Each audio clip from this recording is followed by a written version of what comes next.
जनता का नौकर बन के रहता है और नौकर के सिपाही बन के वो काम करता है। लेकिन यहाँ कोई सिपाही नहीं है, बनमनखी बेहाल है। जिस और जाइएगा किसी का कोई सुनने वाला नहीं है। जी नमस्कार, आप देख रहे हैं आवाज़ आपका और आपके साथ है एम एस परदेसी जी। यहाँ बनमनखी अंचल में है और ये ब्लॉक परिसर है। यहाँ पे कुछ दिग्गज लोग खड़े हैं। चूँकि समय जो है आने वाला है गणतंत्र दिवस का, तो उसकी बधाई के साथ साथ सबसे पहले एम एस परदेसी की ओर से आप सभी को गणतंत्र दिवस पे ढेर सारी शुभकामनाएं। आइए हम इन लोगों से जानते हैं कि आज किस लिए जमा हुए हैं और क्या चीज़ कहना चाहते हैं। क्या कहेंगे सर? सबसे पहले तो नववर्ष के मंगल कामनाएं सारे बनमनखी के लोगों को, और आप न्यूज़ चैनल को बहुत अच्छा है कि आपने एक आवाज़ रखने का काम किया, इसके लिए बहुत बहुत शुभकामनाएं। और गणतंत्र दिवस जो 26 तारीख को है, हर्ष उल्लास के साथ अपने राज्य में मने और अच्छा से यहाँ कार्यक्रम हो। अब गणतंत्र दिवस के अवसर पर हमारे प्रखंड के प्रखंड अध्यक्ष हैं, अभी थोड़ा देर पहले मैंने बोला है कि अच्छा से गणतंत्र दिवस होना चाहिए जी, और सभी आदमी के बीच में आमंत्रण जाना चाहिए। बनमनखी का एक बहुत बड़ा ज्वलंत मुद्दा है जी। हम लोग का एक यहाँ गन्ना का फैक्ट्री था जी। 1 बीघा का ज़मीन जिसके पास था वो भी आज मारुति कार पर चढ़ता, लेकिन संजोग बस नहीं रहा। तो मैं ये दावा नहीं करूंगा कि ये खुल जाएगा, लेकिन बियाडा को ये ज़मीन प्राप्त हुआ है जी। आपको मालूम है जी जी। और बियाडा को ज़मीन जब मालूम हुआ तो 118 एकड़ ज़मीन है। इस बनमनखी के लिए एक ऐसा नीति निर्धारण हो कि कम से कम यहाँ लोगों का बेरोजगारी भी दूर हो और लोगों का गरीबी भी दूर हो जी। हम चाहते हैं यहाँ किसान पर आधारित कोई अच्छा फैक्ट्री बैठे। सीमेंट फैक्ट्री सुने हैं कि खुल रहा है, लेकिन उसकी पुष्टि अभी नहीं हुई है। बातों में ये लिया गया है, जमीन का अधिग्रहण भी हो रही है, लेकिन सरकारी पुष्टि नहीं है जी। तो इसलिए हम उस ओर जाएंगे कि यहाँ बिहार सरकार तक ये आवाज़ जाए कि अच्छा कोई फैक्ट्री बैठे, मक्का के आधारित धान है, मखाना है जी।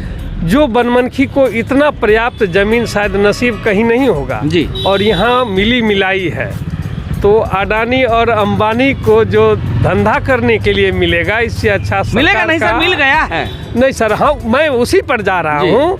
मिल गया है तो ये स्वरोजगार होगा, तो रोजगार होगा तो अडानी अंबानी का होगा। ठीक है, कुछ फैक्ट्रियाँ घटेगा, लेकिन लेबर को काम मिलेगा। लेकिन किसान के लिए क्या हुआ?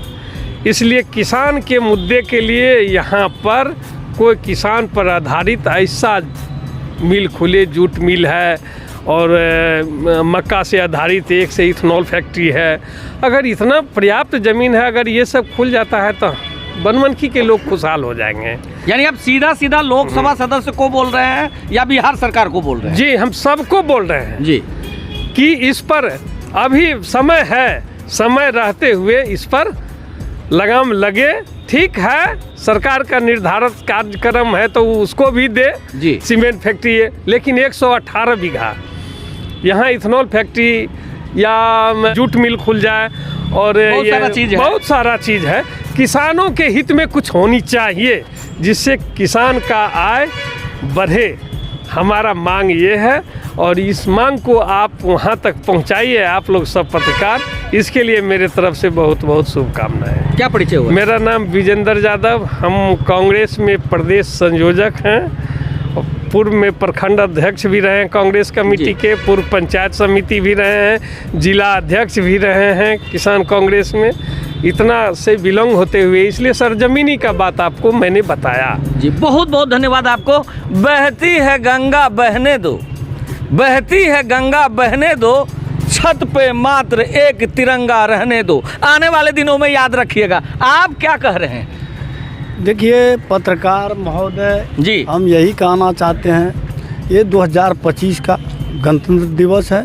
इस पर हम बनमनखी विधानसभा के 59वां विधानसभा के तमाम जनता को हार्दिक शुभकामनाएं दे रहे हैं। साथ साथ ऐसे भी आमंत्रित कर रहे हैं कि भाई गणतंत्र दिवस है, आप लोग सब आदमी आकर के कांग्रेस ऑफिस में आकर के झंडा तोलन करें और शुभकामना देते हैं कि सब कोई आवे। मैं किसी एक व्यक्ति को नहीं कह रहा हूँ कि एक व्यक्ति ही आवे, कांग्रेसी ही आवे। हम ऐसा सोच रहे हैं कि सब हमारे साथ आवे, हमारे कोई भी पार्टी का आदमी हो, लेकिन बनमनखी मजबूत हो, बनमनखी के जनता खुशहाल हो, बनमनखी के किसान खुशहाल हो, यही मेरा शुभकामना है। और जी बहुत बहुत धन्यवाद आपका। एक चीज़ रह गया जो आपसे हमको पूछना ये है कि बीते दिनों में थोड़ा सा बात तो हो जाए, अगर बात हो रही है तो थोड़ा बनमनखी के लिए बात हो जाए तो मज़ा आ जाएगा। बीते 25 साल से यहाँ पे एक छत्र राज रहा है, एक पार्टी का, सत्ताधारी पार्टी का। तो क्यों नहीं आरजेडी और कांग्रेस आई यहाँ से दमखम के साथ आ पाई? आप चूँकि बीते दिनों से कई तरह से आप राजनीतिक स्तर में रह चुके हैं, इनका क्या कारण है? देखिए, हर चीज़ का सीमाएं हैं और हम लोग का भी या हर आदमी का समय है। अब राज्य स्तर पर लीजिए तो ये सत्य है कि मुख्यमंत्री जी को भी अब मुख्यमंत्री नहीं बनना चाहिए। जनता नहीं छोड़ रही है अच्छी काम लेके, लेकिन उसको खुद हट जाना चाहिए। उम्र का तगाजा होता है तो दूसरे को मौका मिलना चाहिए और समय का बदलाव होता है। जब समय बदलाव होता है तो नए नए आदमी नए परिवेश में कुछ करते हैं जी, चाहे मुख्यमंत्री कोई बने, लेकिन बदल होना चाहिए। उसी तरह बनमनखी भी बदलाव चाहती है, अब परिवर्तन होना चाहिए। इसलिए कि जिस मुद्दे पर मैं बात करूं कि यहाँ जनप्रतिनिधि को लोग किस लिए चुनाव में भेजता है जी, वो एक जनता का नौकर बन के रहता है और नौकर के सिपाही बन के वो काम करता है। लेकिन यहाँ कोई सिपाही नहीं है, बनमनखी बेहाल है। जिस और जाइएगा किसी का कोई सुनने वाला नहीं है। अब सार्वजनिक रूप से सारी बात कह दिए, इसलिए बदलाव तो ज़रूरी है। और बदलाव के आगाज में हमने एक मुहिम भी कुछ दिनों के बाद छेड़ेंगे कि क्या होना चाहिए और नहीं होनी चाहिए। बदलाव संसार का नियम है जी। बहुत बहुत धन्यवाद आप सभी का। ठंडा बड़ा है, तनी बढ़िया से रहिएगा, कपड़ा बढ़िया से पहन लीजिएगा, क्योंकि ठंडा से कोई नहीं बच पाया। बनमनखी से MS परदेसी।